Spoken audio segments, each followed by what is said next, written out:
ये husband wife के ऊपर है। जैसे कि मैंने लास्ट वीडियो में आपसे वादा किया था, हस्बैंड वाइफ के ऊपर कहने के लिए बहुत सारी बातें हैं आपकी प्रैक्टिकल ज़िंदगी से जुड़ी हुई। क्योंकि वीडियो बहुत लंबी ना हो जाए, इसलिए मैं कोशिश करूँगा कि बहुत कम शब्दों में अपनी बात को रखूं। हस्बैंड वाइफ की जो लड़ाई झगड़े होते हैं, जो दूरियां होती हैं, इसका जो एक बेसिक वजह है वो है अविश्वास। आपका अपने रिश्तों पे विश्वास का ना होना, भरोसा ना होना, यकीन ना होना। दूसरा कारण ईगो। तीसरा कारण एक दूसरे के साथ बदतमीजियाँ।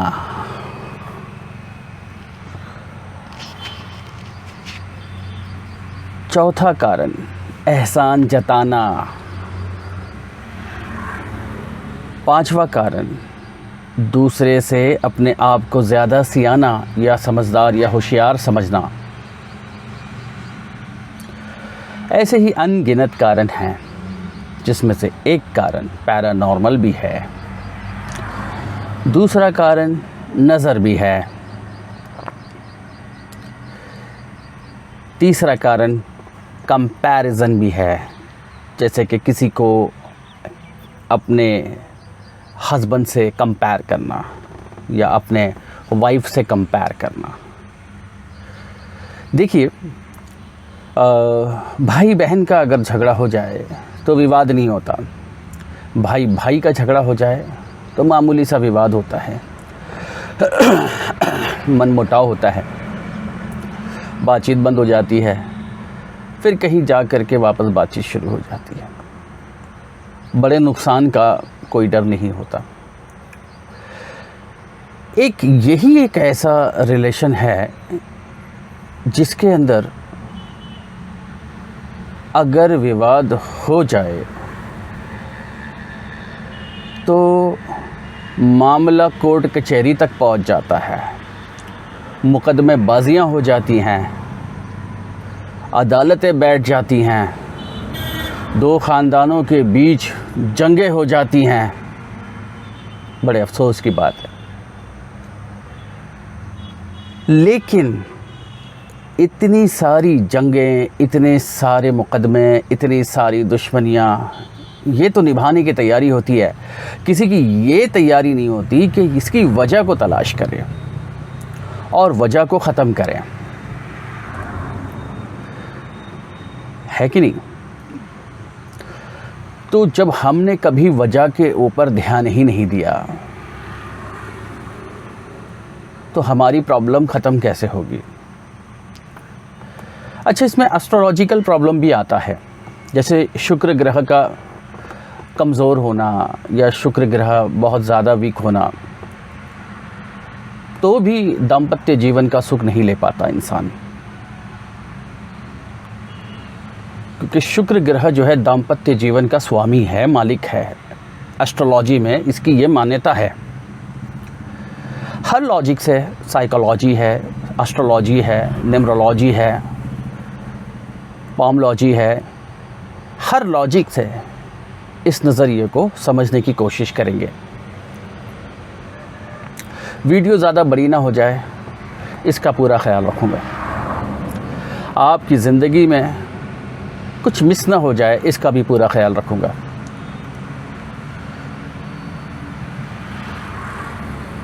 देखने वाली बात यह है कि मैंने ऐसे भी दाम्पत्य जीवन, यानी कि ऐसे भी जो है मैंने परिवार देखे हैं जहाँ बेचारी पत्नी लगी हुई है, मेहनत कर रही है नौकरानियों की तरह।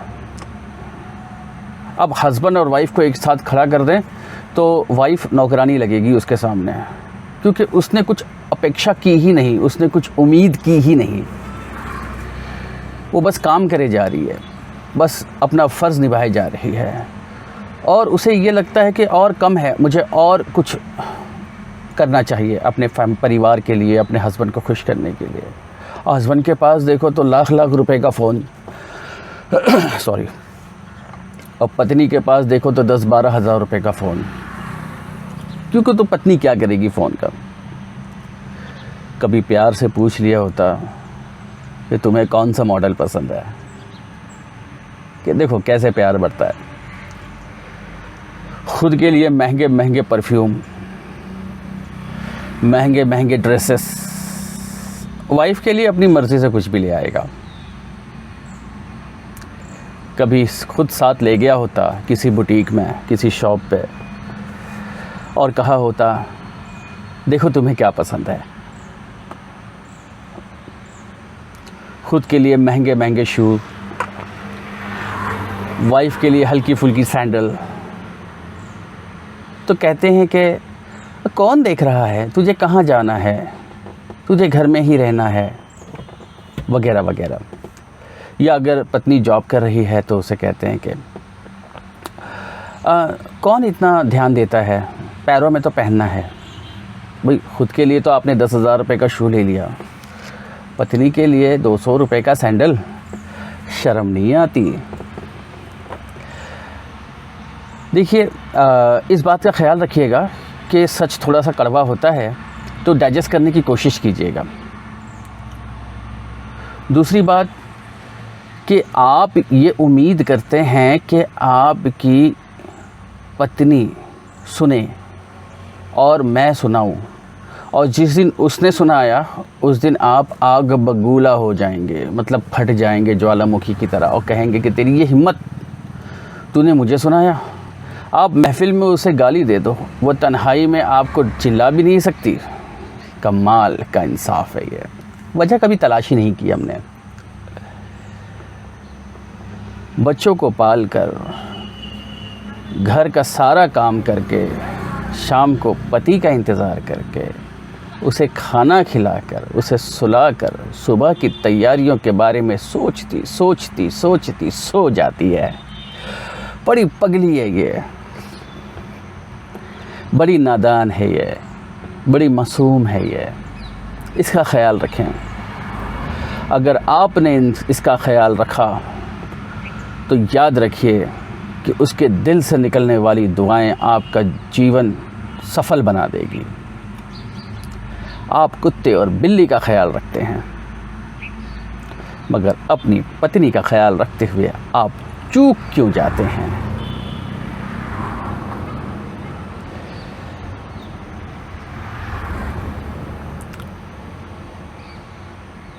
किसी पार्टीज़ में जाना है तो अपनी चॉइस, उसकी कोई चॉइस नहीं। वो भी 10 में से 1 पार्टीज़ में साथ में ले जाएंगे, ये भी सोच करके कि चलो ठीक है, बहुत दिन हो गए घूमे नहीं, चलो कोई बात नहीं। खामखा लड़ाई झगड़ा करेगी ये डर से। बाकी की 9 पार्टियां अकेले अटेंड कर ली। अपना फ़ोन नहीं दिखाते अपनी पत्नी को। फ़ोन अगर पत्नी ने उठा लिया तो क़यामत आ जाएगी। क्यों भाई, आपने क्या चोरी कर रखी है? मेरा फ़ोन मेरे घर में कोई भी उठाता है, कोई भी खोलता है, कोई दिक्कत नहीं है। हाँ, अलबत्ता है कि मैं अपनी पत्नी का फ़ोन कभी नहीं उठाता, ताकि उसे कंफर्टेबल फील हो, उसे लगे कि वो शरीफ इंसान के साथ रहती हैं। अपनी अपनी एक सोच है, मेरी ये सोच है।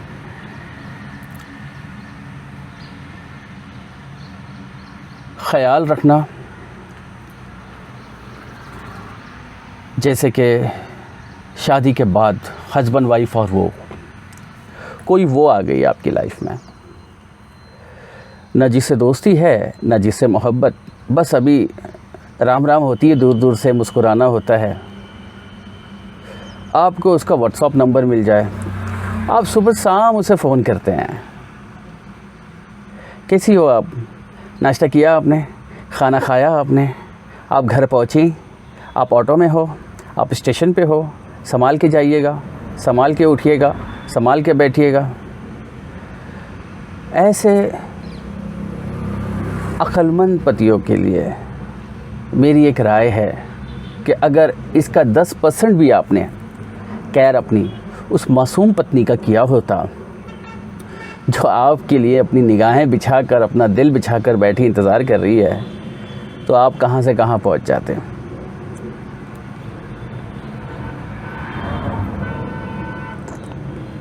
लेकिन ऐसा होता नहीं।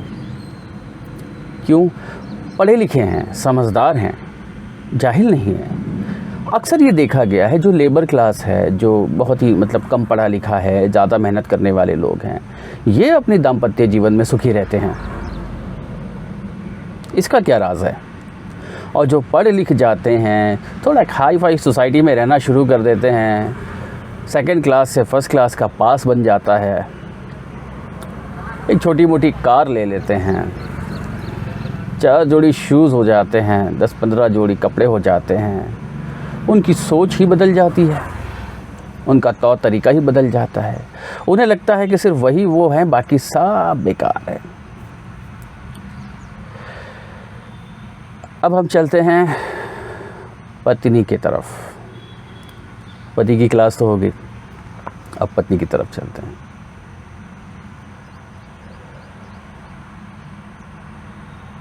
कुछ औरतें ऐसी भी होती हैं जो मुंह फट होती हैं। ऐसी औरतें अपने घर में खुद ही आग लगा लेती हैं। ये कोई मतलब ऐसी बात नहीं जिसे मैं प्रूफ करूं। आपने एक नहीं कई एग्जाम्पल देखे होंगे। ननंद ने भाभी को देखा होगा, भाभी ने ननंद को देखा होगा, सास ने बहू को देखा होगा, बहू ने सास को देखा होगा। ये रिश्ते मैं इसलिए जोड़ रहा हूँ क्योंकि ये रिश्ते एक दूसरे को कभी इग्नोर नहीं करते, बहुत ध्यान से देखते हैं एक दूसरे को। मुंह फट होना, कुछ भी मुंह में आ जाए कह देना, उसका अफसोस भी नहीं करना। अब कुछ कंडीशन में कुछ पति बेचारे इसलिए रिश्ते निभाते हैं कि उन्हें तो दूसरी पत्नी मिल जाएगी, लेकिन बच्चों को क्या दूसरी माँ मिल पाएगी? असंभव, हो ही नहीं सकता, नामुमकिन। क्योंकि माँ तो सिर्फ एक ही होती है, वो कैसे दूसरी मिल जाएगी? पैसा खर्च करके भी नहीं मिलेगी। तब ऐसी औरतों के अंदर और भी एक खूबी होती है, दूसरे लोगों को देखकर कंपेयर करना कि फला तो इतना कमाते हैं, तुम्हारी ही तरह किसी कंपनी में काम करते हैं, उनकी वाइफ को नहीं देखा कितनी महंगी महंगी साड़ियाँ ख़रीदती हैं। ऐसा नहीं करते। ऐसा करने से, कंपैरिजन करने से आपके और उनके बीच के रिश्तों में दरारें आती हैं, रिश्ते कमज़ोर होते हैं। उसकी हद और उसकी ताकत के हिसाब से वो कमाता है। आपके ऊपर ये फ़र्ज़ है कि जो भी वो कमा कर लाता है आप उसमें से ख़र्च करें, उसमें से बचाएं और उसमें से भविष्य के लिए जोड़ें, ना कि कंपेयर करें। जब ईश्वर ने, खुदा ने इंसानों को बनाया तो उनकी अलग अलग किस्मत बनाई।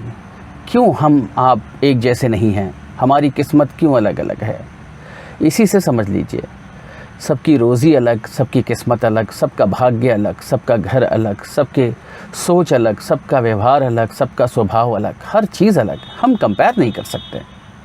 लेकिन नहीं, 24 घंटा कंपैरिजन चलता है, 24 घंटा कंपैरिजन चलता है। पड़ोस में गई तो कंपेयर करना शुरू कर दिया, हस्बैंड के साथ किसी पार्टी में गई, पार्टी से जाकर वापस आई तो रास्ते भर कंपैरिजन शुरू हो गया। देखो वो कैसा है, देखो वो कैसा है, देखो वो कैसा है। बड़ी नादान होती हैं ऐसी पत्नियां, अपने ही हाथों से अपने घर को आग लगा लेती हैं। ज़िंदगी को आसान बनाने की कोशिश कीजिए, ना कि मुश्किल। ज़िंदगी आसान कैसे होगी इसके बारे में विचार कीजिए। आखिर एक ना एक दिन हमें बिछड़ ही जाना है। मौत कब किसको पहले आकर ले जाएगी पता भी नहीं चलेगा। और जिसके साथ दुनिया भर की शिकायत ही थी, उसी के जाने के बाद उसी के नाम पर रोते बैठोगे, चाहे वो हस्बैंड हो चाहे वाइफ हो। दोनों के लिए मेरा ये संदेश कि बिछड़ना तय है। अब जिससे बिछड़ना तय है उसके साथ कैसी गिला, कैसे शिकवा, कैसी शिकायत। सपोज आप एक डॉक्टर के पास चले गए, डॉक्टर ने कह दिया आपको तो कैंसर है, आप चौंक गए, बट आपके दिल में ये ख्याल आया कैंसर का इलाज क्यों नहीं हो सकता है मैं करूँगा। और डॉक्टर ने अगला ही शब्द ये कह दिया कि अब आपके पास वक्त बहुत कम है, आप लास्ट स्टेज पर मेरे पास आए हैं। तो आपके मुंह से निकला कितना वक्त हो सकता है। डॉक्टर ने कहा यही कुछ 2, 4, 6 महीने। अब आप क्या नई शादी करते बैठोगे? हस्बैंड वाइफ दोनों के लिए कह रहा हूँ। नहीं, मैंने अपनी ज़िंदगी जिया नहीं है, मुझे अपनी ज़िंदगी जीना है, 6 महीना ये करना है वो करना है, मैं दूसरी शादी करूँगा, अच्छी वाइफ लाऊँगा। पत्नी बोल रही है मैं इससे तलाक ले लूँगी और अच्छी दूसरी जगह शादी करूँगी, अच्छे हस्बैंड के साथ रहूँगी, मैं अपनी ज़िंदगी के आखिरी पल बड़े सुखी से। ऐसा हो सकता है? असंभव, हो ही नहीं सकता, नामुमकिन, इम्पॉसिबल है। अब आप क्या करोगे? अब आप ये करोगे कि जो कुछ भी आपके पास है उसको समेटोगे, घर आओगे उतरा हुआ थोपड़ा लेके, उदास पोस्टर लेके घर आओगे और घर वालों से कहोगे चलो मैं तुम्हें कहीं घुमा लाता हूँ, पास में मैकडॉनल्ड है वहीं जाते हैं। पत्नी बोलेगी आज इसे क्या हो गया? बच्चे ठम से मुंह देखेंगे, आज पापा को क्या हो गया? मैकडॉनल्ड हो आए, फिर कहोगे चलो शॉपिंग करा लाता हूँ, फिर पत्नी मुंह देखेगी, बच्चे मुंह देखेंगे, आज क्या हो गया? आज कौन से बाबा की विभूति सूंघ के आ गए? शॉपिंग हो गई, घर आए, सबसे अच्छे से बात कर रहे हैं, बच्चों के पास गए, बच्चों को बिस्तर पे सुलाया, उनके माथे पर हाथ फेरा, उनके माथे को चूमा, पत्नी के पास गए, उसे प्यार किया। जब पत्नी को ये डाइजेस्ट नहीं होगा या पति को ये डाइजेस्ट नहीं होगा, ऐसा नहीं कि पति को ही कैंसर हो सकता है, पत्नी को नहीं हो सकता, ऐसा नहीं कि पति ही लास्ट स्टेज पे जाए, पत्नी नहीं जाए। जब उन दोनों में से किसी को डाइजेस्ट नहीं होगा तो वो पूछेगा या पूछेगी क्या बात है, आप कुछ बदले बदले से लग रहे हैं, कोई लॉटरी लग गई, कोई जैकपॉट लग गया, आप हमारा इतना ख्याल कर रहे हैं बट आप मायूस और थोड़े से उदास भी लग रहे हैं। बंदा कोशिश करेगा कि बता दूं, लेकिन दिमाग कहेगा कि नहीं, बताने की ज़रूरत नहीं तो सबका मूड ख़राब हो जाएगा और मैं इन्हें एंजॉय नहीं करा पाऊँगा। तो ये कंडीशन होती है जब आपको पता होता है कि आप मरने वाले हो या आप मरने वाली हो, तो आप अपने उसी टूटे फूटे रिश्तों को वापस सहेजना शुरू कर देते हो। तो आपको किसने ये कह दिया कि आप 100 साल जियोगे?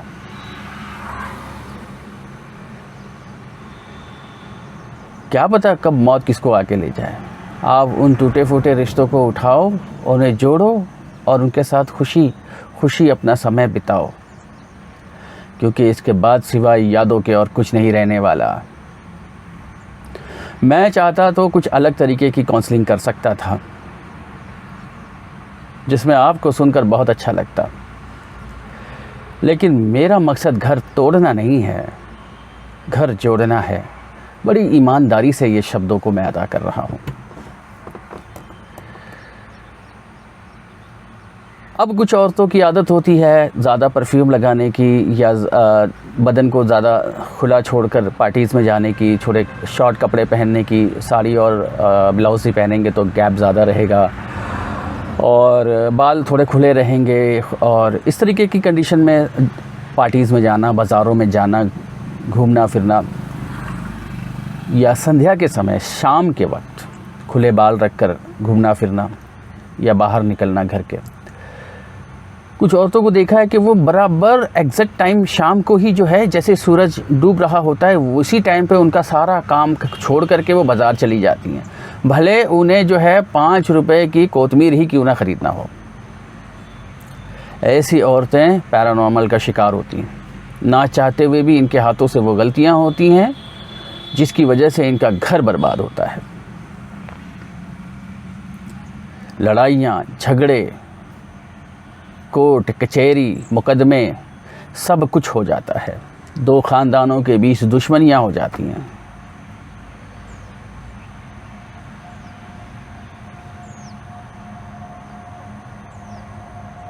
ऐसा इंसान जो आपको किसी और के साथ कंपैरिजन करे, ऐसे इंसान के साथ ना रहो। ऐसा इंसान जो आपको बार बार एहसान याद दिलाए कि तुम कुछ भी नहीं, जो कुछ भी हो मेरी वजह से हो, ऐसे इंसान के साथ मत रहो। ऐसा इंसान जिसके शब्दों से हर पल, हर लम्हा, हर वक्त आपका दिल दुखता हो और वो अपने शब्दों को कभी भी सही ना कर पाए, ऐसे इंसान के साथ मत रहो। वो पत्नी हो या पति हो। ऐसा इंसान जो हमेशा आपको नीचा दिखाए, ऐसे इंसान के साथ मत रहो।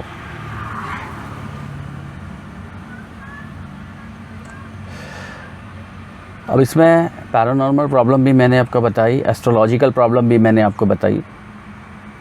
इसके उपाय भी हैं, इनका इलाज भी है। आपकी इच्छा शक्ति हो तो सब है, बट पखंडियों के चक्कर में ना पड़े। शांति से, इत्मीनान से सोचें कि गलती कहाँ हो रही है, कैसे हो रही है। अगर उस गलती को सुधारना आपकी ताकत में है, आपकी शक्ति में है, तो उसको सुधारें। नहीं सुधार सकते तो अपनों से बड़ों की मदद लें। उनको कहें कि वो इंटरफेयर करें, बीच में आएं। वो भी ना कुछ कर पाएँ तब आप उनको लीगल नोटिस दे दें।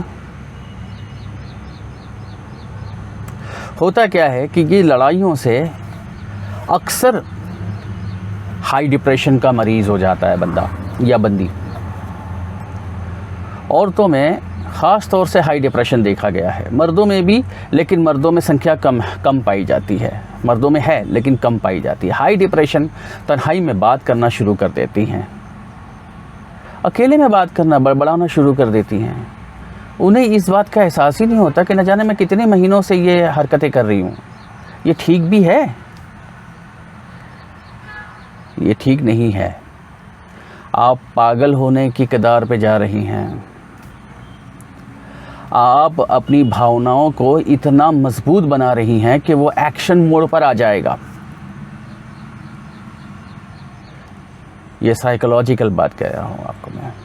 न्यूमरोलॉजिकल बताया, शुक्र का इसमें इंटरफेरेंस है। पैरानॉर्मल बताया क्या कारण है। अब साइकोलॉजिकल कर रहा हूँ, बात बता रहा हूँ आपको। जब आप किसी बात को ज़्यादा सोचते हैं या सोचती हैं तो वो आहिस्ता आहिस्ता उसमें से जो चीज़ जन्म लेती है, जैसे एक नर और एक नारी से जो चीज़ जन्म लेती है वो बच्चा। हर एक चीज़ जब दूसरी चीज़ से मिलती है तो तीसरे का जन्म होता है, याद रखिएगा। जैसे दो रंगों को एक साथ में मिलाया तो तीसरा रंग तैयार होता है। पीले और लाल को एक साथ मिलाया तो या पीला या लाल नहीं तैयार होता, तीसरा रंग तैयार होता है। उसी तरीके से तुम और तुम्हारी भावना जब एक साथ मिलती है और जब वो कंटिन्यू साइकिल चलती है, उसके बाद जो तीसरी चीज़ जन्म लेती है वो है एक्शन। ख़बरदार अपनी भावनाओं को इतना स्ट्रॉन्ग ना होने दे कि वो एक्शन मोड पर आ जाए। बहुत सारी औरतों की ऐसी प्रॉब्लम आती है कि वो प्यार नहीं करती शादी के बाद। उनको प्यार नहीं है, बट उनको एक लगाव सा हो जाता है किसी से। अक्सर होता है ये 35 से 45 के बीच में ये प्रॉब्लम अक्सर होती है औरतों के साथ, और मर्दों के साथ भी होती है, मगर औरतों का इसलिए बता रहा हूँ ताकि इसके बाद मर्दों का बता सकूँ। 45-35 के दरमियान में ये वो औरतें होती हैं जिनका शादी के पहले कोई ज़्यादा प्रॉब्लम नहीं होता।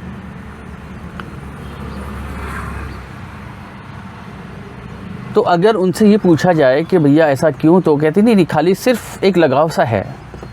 उस लगाव को लेकर जब आप सोचती हैं, अपनी भावनाओं को प्रकट करती हैं, निकालती हैं अपने अंदर से, तब वो जन्म लेता है एक्शन। और फिर होता है उसका रिएक्शन।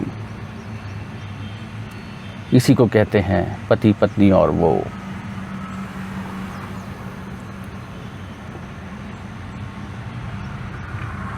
तो बहुत सारी चीज़ें हैं इसके अंदर, बहुत सारी बातें हैं इसके अंदर, और आशा करता हूँ कि आपको समझ में आ गया होगा, और आशा करता हूँ कि आप छोटे से मैसेज को बड़े अच्छे से समझे होंगे।